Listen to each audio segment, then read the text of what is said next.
ঐতিহ্যবাহী থেকে স্থানীয় বন্দে ভারত স্লিপারে মিলবে বিভিন্ন রাজ্যের খাবার।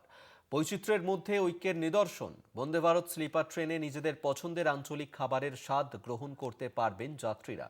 তবে আজ যাত্রা শুরু হলো বাংলা থেকেই। প্রথম দিনে কি ছিল মেনুতে জানলো কলকাতা টিভি। বন্দে ভারত স্লিপার উদ্বোধন করলেন প্রধানমন্ত্রী নরেন্দ্র মোদী। মালদহ থেকে দেশের প্রথম স্লিপার বন্দে ভারত ট্রেনের পথ চলা শুরু হলো আজ মেনুতে একাধিক চমক। বাঙালি মেনুর ছোঁয়ায় এক টুকরো বাংলা। আগামীতেও বাংলার ঘরোয়া রান্নার স্মৃতি ফিরিয়ে আনবে যাত্রীদের মধ্যে এই ট্রেন। প্রথম দিনে কি ছিল মেনুতে দেখে নি এক নজরে।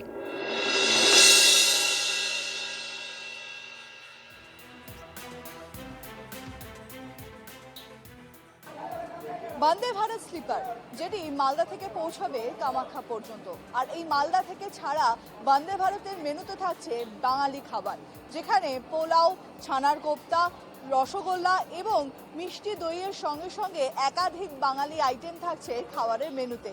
এছাড়া যে ট্রেনটি কামাখ্যা থেকে হাওড়ার দিকে রওনা দিয়েছে তাতে থাকছে অসমীয়া খাবার। তাই বলাই যায় যে আঞ্চলিক খাবারের উপর অত্যন্ত বেশি মাত্রায় জোর দিচ্ছে ভারতীয় রেল।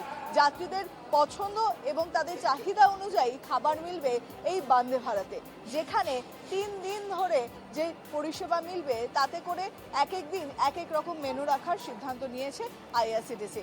ক্যামেরায় অরিন্দম ভদ্রের সঙ্গে শাশ্বতী রায়, কলকাতা থেকে।